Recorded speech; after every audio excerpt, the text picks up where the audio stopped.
মুসলমানদের মাঝে এমন কিছু সম্মানিত সৌভাগ্যবান ব্যক্তি আছেন যাদেরকে মুস্তাজাবুদ দাওয়াহ বলা হয়। আল্লাহ সুবহানাহু ওয়া তাআলার সেই সৌভাগ্যবান নেককার বান্দা যার দোয়া সাধারণত আল্লাহ সুবহানাহু ওয়া তাআলা ফিরিয়ে দেন না। তিনি নিজের জন্য কিংবা অন্যের জন্য যে কোনো দোয়া আল্লাহ সুবহানাহু ওয়া তাআলার কাছে করলেই সে দোয়া আল্লাহ সুবহানাহু ওয়া তাআলা কবুল করেন। তাকে বলা হয় মুস্তাজাবুদ দাওয়াহ। সম্মানিত বন্ধুগণ, এই মুস্তাজাবুদ দাওয়াহ আমরা কিভাবে হতে পারবো, কিভাবে এই সৌভাগ্য অর্জন করতে পারবো যে আমি হাত তুললেই আল্লাহ সুবহানাহু ওয়া তাআলা সেই দোয়া কবুল করবেন, আমার কোনো দোয়া আল্লাহ সুবহানাহু ওয়া তাআলা ফিরিয়ে দিবেন না? এ বিষয়ে তাবরানী বর্ণিত একটি হাদিস আমরা পেশ করতে চাই। সিনিয়র সাহাবী সাদ ইবনে আবি ওয়াক্কাস রাদিয়াল্লাহু তাআলা আনহু তিনি একবার নবী সাল্লাল্লাহু আলাইহি ওয়াসাল্লামের কাছে আহ্বান করলেন, দরখাস্ত করলেন, ইয়া রাসূলুল্লাহ, আপনি আল্লাহর কাছে আমার জন্য দোয়া করুন, আমি যেন মুস্তাজাবুদ দাওয়া হতে পারি। নবী সাল্লাল্লাহু আলাইহি ওয়াসাল্লাম তাকে বললেন, আতিব মাতআমাক তাকুন মুস্তাজাবুদ দাওয়া। সাদ, তুমি তোমার খাদ্যকে হালাল রাখবে, পবিত্র রাখবে, পরিচ্ছন্ন রাখবে হারাম এবং হারামের লেশ থেকে, তাহলে তুমি মুস্তাজাবুদ দাওয়া হতে পারবে। তাবরানী বর্ণিত হাদিসটিকে মুহাদ্দিসিনের কেউ কেউ যায়ীফ বললেও এই বিষয়ে আরো বহু বিশুদ্ধ হাদিস বর্ণিত রয়েছে।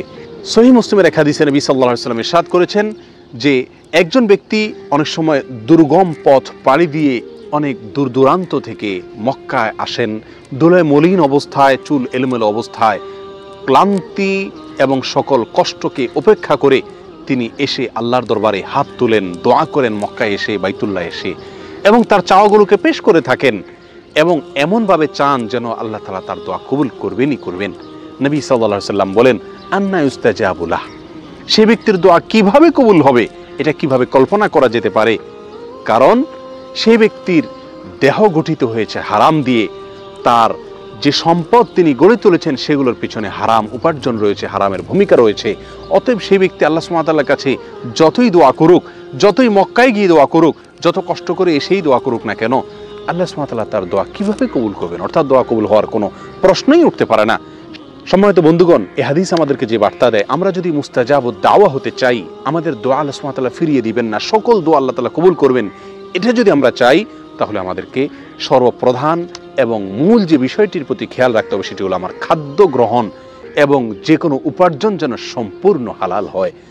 সাদ ইবনে আবি ওয়াক্কাস রাদিয়াল্লাহু তাআলা আনহুর একটি বকরি ছিল। একবার বকরিটি তার প্রতিবেশীর ঘরে প্রবেশ করে সেখান থেকে কিছু খাবার খেয়ে বের হয়ে এসেছে। তিনি সেটি খেয়াল করেছেন। বিষয়টি তার নজরে পড়ার পরে দীর্ঘদিন পর্যন্ত আর তিনি ওই বকরির দুধ পান করতেন না, অথচ নিয়মিত তিনি সেই বকরির দুধ পান করে থাকতেন। কেন দুধ পান করা ছেড়ে দিয়েছেন? শুধু এই জন্য যে এই বকরি যে খাদ্য গ্রহণ করেছে, অননুমোদিত আরেকজনের খাবার সে গ্রহণ করে এসেছে, অতএব এর ফলে তার দেহ গঠন হবে, তার দুধ সেখান থেকে গঠন হবে, সেই দুধ আমি পান করলে আমার শরীরের ভিতরে সেটা প্রবেশ করবে এবং আমার দোয়ার ভিতরে তার প্রভাব পড়বে, আমার দোয়া আল্লাহ সুবহানাহু ওয়া তাআলার কাছে কবুল হবে না, আমি মুস্তাজাবুদ দাওয়া হতে পারবো না। সম্মানিত বন্ধুগণ, এই ঘটনাগুলো আমাদেরকে যে শিক্ষা দেয়, এই হাদিসগুলো আমাদেরকে যে বার্তা দেয়, সেটি হলো খাদ্য গ্রহণ সম্পূর্ণ হালাল হতে হবে, উপার্জন, পোশাক আশাক সব কিছু সম্পূর্ণ হালাল হতে হবে, নিজেকে, নিজের পরিবারকে হারাম থেকে যোজন যোজন দূরে রাখতে হবে।